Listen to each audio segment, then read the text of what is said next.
आपका पढ़ाया हुआ क्लास में सब समझ में आ जाता है, कॉन्सेप्ट सारे समझा लेकिन से सवाल ही सॉल्व नहीं होते। कॉन्सेप्ट बच्चा फिजिक्स को बेसिकली रट लेता है, फिजिक्स का कॉन्सेप्ट को थ्योरेटिकली याद करता है, ना कि उसको विजुअलाइज करता है। सबसे खूबसूरत चीज है फिजिक्स की कि फिजिक्स हवा में दिखता है। सिचुएशन को विजुअलाइज कीजिए, फंडामेंटल्स पे काम कीजिए, तब फिजिक्स आपको मुश्किल नहीं लगेगा। अदरवाइज हर बार यही बोलोगे, आपको ऐसा एहसास होगा कि आपको समझ में आ गया सब, लेकिन आया कुछ भी नहीं। 11वीं 12वीं की पढ़ाई 11वीं 12वीं में नहीं, 9वीं 10वीं में शुरू होती है। इसीलिए 11th के सारे चैप्टर 9th वाले हैं, 12th के सारे चैप्टर 10th वाले हैं। चैप्टर्स को कनेक्ट करना सीखिए, और वो कनेक्शन कब आएगा? जब पहले वाला कंप्लीट होगा। समझ नहीं आता कि किस चैप्टर को, किस फॉर्मूला को कहाँ यूज करें। आप अगर फंडामेंटल्स पे काम कीजिएगा, ये फंडामेंटल जरूरी है भाई साहब। आपको चलने में भी 1.5 साल लगे थे ना, पैदा होते ही भागना शुरू तो नहीं किए थे, तो शुरू से शुरू कीजिए ना। तो इसलिए शुरू से शुरू कीजिए। फिजिक्स समझने के लिए फॉर्मूला नहीं, सिचुएशन समझो।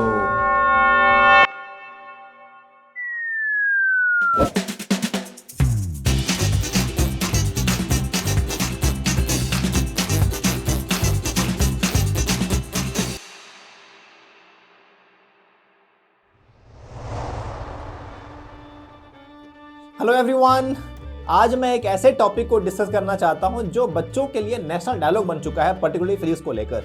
और ये बच्चा हर दिन मुझसे कहता है कि सर, आपका पढ़ाया हुआ क्लास में सब समझ में आ जाता है, कॉन्सेप्ट सारे समझा लेकिन से सवाल ही सॉल्व नहीं होते।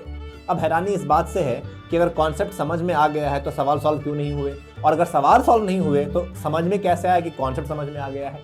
ये दोनों एक दूसरे के साथ मैच नहीं हो रहा है। तो इसी प्रॉब्लम का एक जेन्युइन सॉल्यूशन मैं लेकर आया हूँ, और वीडियो लास्ट तक देखिएगा। अगर आपको पसंद आएगा तो लाइक कर दीजिएगा, अपने दोस्तों को रेकमेंड कीजिएगा, क्योंकि फिजिक्स का डर सिर्फ आपका ही नहीं, बेसिकली पूरे मोहल्ले का है।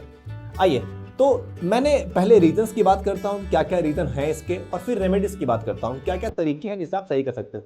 जो पहला मुझे रीजन लगता है वो है कॉन्सेप्ट बच्चा फिजिक्स को बेसिकली रट लेता है, फिजिक्स का कॉन्सेप्ट को थ्योरेटिकली याद करता है, ना कि उसको विजुअलाइज करता है। देखिए, फिजिक्स के बारे में सबसे अच्छी बात यही है, सबसे खूबसूरत चीज है फिजिक्स की कि फिजिक्स हवा में दिखता है, नेचर में दिखता है। मैंने पहले भी डिस्कस किया है भाई साहब, अगर ग्रेविटी की वजह से एप्पल अगर नीचे जमीन पे गिरा है न्यूटन के सर पे, तो वो दिख रहा है कि हाँ, कोई एप्पल गिरा हुआ है न्यूटन के सर पे।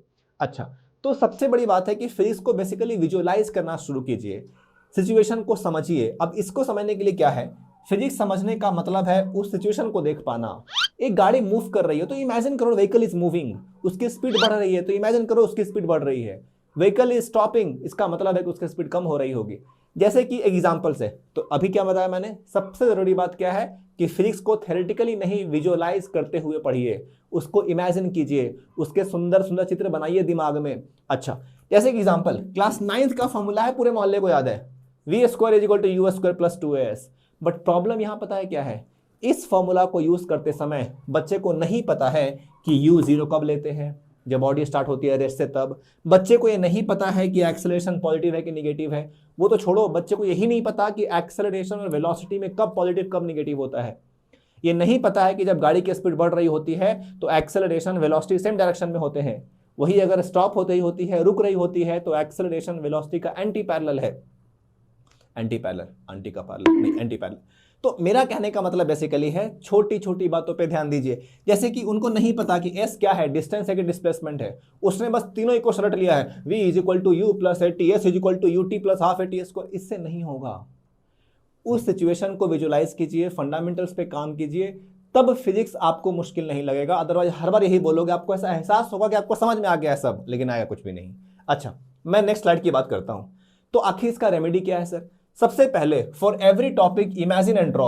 भाई साहब एक बात बताओ, हर चीज को ड्रॉ करके रखो, ब्लॉक बना लो, व्हीकल बना लो, उसका मोशन एनालाइज करो, वेलोसिटी किधर है, एक्सेलरेशन किधर है, इन चीजों को पिक्चराइज करो। जितना ज्यादा दिमाग में पिक्चर रहेंगे, और वैसे भी ब्रेन क्या ज्यादा सीखता है, शब्दों को या पिक्चर को? सर पिक्चर को। तो जितना ज्यादा विजुअलाइज करोगे, चीजें उतनी अच्छी रहेंगी तुम्हारे लिए, है ना। जैसे कि मोशन की बात हो रही है, तो ये इमेजिन करो सुंदर कन्या जा रही है स्कूटी से आगे, उसकी व्हीकल का जो टायर्स है वो मूव कर रहा है। इमेजिन करना शुरू कीजिए, विजुअलाइज कीजिए। अच्छा, जैसे कि फोर्सेस हैं, सर इस ब्लॉक पे फोर्स लगा, तो इमेजिन करो कि एक ब्लॉक रखा हुआ है, उसके ऊपर फोर्स लग रहा है, उसकी वजह से क्या क्या मोशन हो सकता है। पहले फ्रिक्शन रोकने की कोशिश करेगा, बाद में वो नहीं रुक पाएगा तो आगे बढ़ेगा, लेकिन फ्रिक्शन हम अभी भी हमेशा कोशिश करता रहेगा पीछे खींचने के लिए।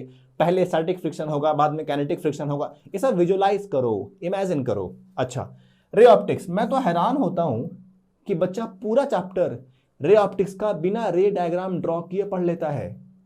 भाई साहब, जब तक ये नहीं समझेगा कि रे ऑफ लाइट अगर जाती है इस कॉन्केव मिरर पे तो इंसिडेंट रे उस वापस रिफ्लेक्ट होगी, लॉ ऑफ रिफ्लेक्शन हर जगह फॉलो होगा, ये normal reaction centre of curvature से आएगा, इसके बिना रे ऑप्टिक्स समझेगा कैसे? क्या रे ऑप्टिक्स में बस मिरर इक्वेशन लेंस इक्वेशन है क्या?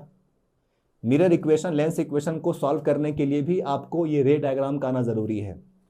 तो पहला जो सबसे बड़ी गलती बच्चा क्या करता है, फिजिक्स के सवालों को विजुअलाइज नहीं करता है, उसका पिक्चर नहीं बनाता है, डायग्राम्स क्वेश्चन में और थ्योरी में ड्रॉ नहीं करता है, और वह सिर्फ थ्योरेटिकली रटने की कोशिश करता है। तो ये सबसे बड़ी प्रॉब्लम है। अब जैसे कि write small real world problems, F is to ma, बहुत ही फंडामेंटल इक्वेशन, पता नहीं क्लास 6वीं 7वीं चलता आ रहा है। तो इमेजिन करो कि एक स्कूटी है, उस स्कूटी पे किधर से फोर्स लगाया, और अगर फोर्स लगाया तो स्कूटी का जितना हेवियर मास होगा, जितना मास ज़्यादा होगा, उतना ही ज़्यादा फोर्स लगेगा उसके मोशन को शुरू करने के लिए। इमेजिन कीजिए। तो ये है बेसिकली पहला रीजन और रेमेडी। चलिए नेक्स्ट बढ़ते हैं, उसी से है draw diagram to visualize direction. मैं बार बार कह रहा हूँ, जैसे कि एग्जाम्पल और देता हूँ कि क्यों फिजिक्स में विजुअलाइजेशन जरूरी है।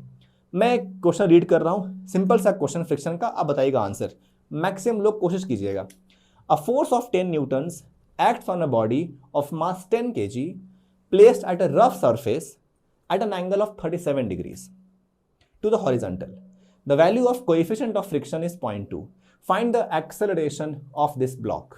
एक बात मुझे बताइए, कुछ समझा? नहीं समझा ना? क्यों नहीं समझा? मैंने शब्दों में सब कुछ बता दिया। अगर मैं इसी क्वेश्चन को रीड्रॉ किया होता कि देखो भैया ऐसा है, ये 10 kg का एक ब्लॉक है, इस पर यहां से फोर्स लग रहा है, फोर्स का मैग्नीट्यूड भी 10 न्यूटन है, सर यहां जो एंगल है ये एंगल हॉरिजॉन्टल के साथ 37 डिग्री है, यहां पर फ्रिक्शन कोएफिशिएंट म्यू एस का वैल्यू या म्यू के का वैल्यू मान लो 0.2 है। चलो और डिफिकल्ट कर देते हैं, सर म्यू के का वैल्यू भी 0.1 है। अब बताओ एक्सेलरेशन। अब कितना साफ साफ दिख रहा है ना कि सर ये जो फोर्स होगा, इस फोर्स का एक कॉम्पोनेंट होगा जो इसको एक्सेलरेट कराएगा, अगर इसका वैल्यू लिमिटिंग फ्रिक्शन से ज़्यादा होगा तब।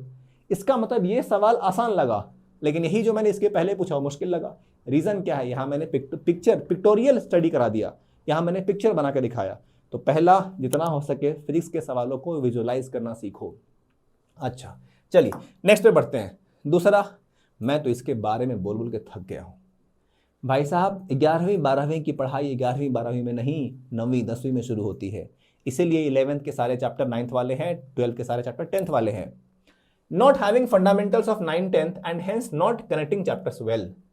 मैंने क्या कहा है हमेशा, बच्चा शुरू करता है एनएलएम से, शुरू करता है फ्रिक्शन से, शुरू करता है वर्क एनर्जी पावर से, शुरू करता है रोटेशन से। भाई साहब सब कुछ शुरू से शुरू करो ना। आखिर एनसीईआरटी में पहले मैथ्स, उसके बाद वेक्टर, उसके बाद 1D 2D, फिर NLM friction, work energy power, rotation, ये सीक्वेंस क्यों दिया है? कुछ तो वजह होगी ना। तो हमेशा चैप्टर्स को कनेक्ट करना सीखिए, और वो कनेक्शन कब आएगा? जब पहले वाला कंप्लीट होगा। और सबसे ज़रूरी बात है, ये जो 11, 9, 10th के जो फंडामेंटल्स हैं, ये भाई साहब फिजिक्स में हर जगह काम आते हैं, प्लीज़ इस पे काम कीजिएगा। अच्छा, जैसे कि एग्जांपल लेते हैं सर्कुलर मोशन की। सर्कुलर मोशन है क्या? सर इसमें काइनेमैटिक्स है, इसमें फोर्स है। रोटेशन क्या है? सर रोटेशन बिना सर्कुलर मोशन और बेसिकली एनएलएम के समझ में नहीं आएगा। क्यों नहीं आएगा? सर बेसिकली एनएलएम में सारी चीज़ें भाग रही थी, रोटेशन में सब कुछ घूम रहा था। सर यहाँ पे फोर्स था, रोटेशन में टॉर्क था। फोर्स भगाता है, टॉर्क घुमाता है। सर यहाँ एक्सेलरेशन था, यहाँ एंगुलर एक्सेलरेशन है। Sir acceleration rate of change of velocity है, angular acceleration rate of change of घूमने की रफ्तार है, ओमेगा है। यहाँ मास है, यहाँ मोमेंट ऑफ इनर्शिया है, यहाँ वेलोसिटी है, यहाँ एंगुलर वेलोसिटी है। देखा तो है ना जुड़ा हुआ एनएलएम प्लस रोटेशन। अब शुरू करो रोटेशन से बिना एनएलएम पढ़े हुए, एनएलएम शुरू करोगे बिना 1D 2D पढ़े हुए, 1D 2D शुरू करोगे बिना बेसिकली बेसिक मैथ्स और कैलकुलस के, तो कहाँ से आएगा रे भैया? तो सेकंड जो सबसे बड़ा रीजन है फिजिक्स के सवाल नहीं सॉल्व होने का, वो है lack of fundamentals and not able to connect chapters well. अच्छा, और इससे क्या होता है? और इसके बाद एक कॉमन शिकायत शुरू होती है, सर समझ नहीं आता कि किस चैप्टर को, किस फॉर्मूला को कहाँ यूज करें। अरे भाई और बहनों, ये लफड़ा कभी नहीं रहेगा। कब नहीं रहेगा? अगर भाई साहब आप अगर फंडामेंटल्स पे काम कीजिएगा।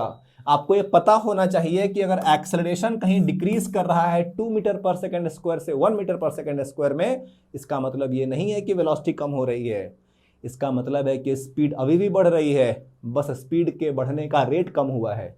एक सेकंड में 10 से 20 हो गया, अगले सेकंड में हो सकता है कि 20 से 25 हुआ होगा।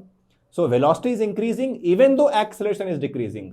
ये कॉन्सेप्ट समझ में आना जरूरी है, ये फंडामेंटल जरूरी है। और सीक्वेंस से पढ़िए, मैंने अभी बोला सीक्वेंस से पढ़िए। आप डायरेक्टली एनएलएम शुरू नहीं कर सकते हैं, first you have to go to vectors. बिना वेक्टर के एनएलएम आएगा नहीं भाई, हर जगह डायरेक्शन है, फोर्सेस है, रिजल्टेंट निकालना होता है उसमें। अच्छा, हाँ जी। और तीसरा और आखिरी प्रॉब्लम जिसकी वजह से फिजिक्स मुश्किल लगता है, जिसकी वजह से बच्चों को एहसास होता है कि हमें सवाल सॉल्व नहीं हो रहे हैं, जबकि कॉन्सेप्ट तो समझ में आ गया था। और तीसरा है not having enough application based questions. और इसकी सबसे बड़ी रीजन ये है कि बच्चा थोड़ा सा पढ़ लिया, फॉर्मूले याद कर लिए, रट लिए और डायरेक्टली शुरू करें एक्सरसाइज से। भाई साहब, आपको चलने में भी 1.5 साल लगे थे ना, पैदा होते ही भागना शुरू तो नहीं किए थे, तो शुरू कीजिए ना, बेसिक्स उठाइए ना। सबसे पहले टेक्स्ट बुक के सॉलिड एग्जाम्पल कीजिए, फिर उसके बाद बेसिक एमसीक्यूज कीजिए आसान वाले, और उसके बाद जो मिक्स्ड कॉन्सेप्ट पे एमसीक्यूज है वो कीजिए। डायरेक्टली एक्सरसाइज पे जंप करोगे वो भी तब जब आपने फॉर्मूला को बस रट लिया है, कैसे काम चलेगा। उस फॉर्मूला मैंने बताया ना, v square is u square plus 2as। मालूम तो होना चाहिए ना कि वी वॉलीबॉल है कि फाइनल स्पीड है कि फाइनल वेलोसिटी है। तो इसलिए शुरू से शुरू कीजिए, और ज़्यादा एप्लीकेशन बेस्ड क्वेश्चन तब कीजिए जब आपने शुरू के चीज़ें, आसान चीज़ें, फॉर्मूला पुटिंग क्वेश्चन वाली चीज़ें कर लिया है। And last but not the list, physics समझने के लिए फॉर्मूला नहीं, सिचुएशन समझो। कंडीशन क्या दिया है, विजुअलाइज करो, सिंप्लीफाई करो, डायग्राम्स ड्रॉ करो। और when you can see the motion, जब मोशन को देख सकते हो, फोर्स को देख सकते हो, वेव्स को देख सकते हो, भाई साहब in your head you will never forget how to solve it. क्योंकि दिमाग पिक्चर को याद बहुत देर तक रखता है इंस्टेड ऑफ वर्ड्स। क्लियर है? सो आई थिंक ये हमारा लास्ट स्लाइड है। Thank you.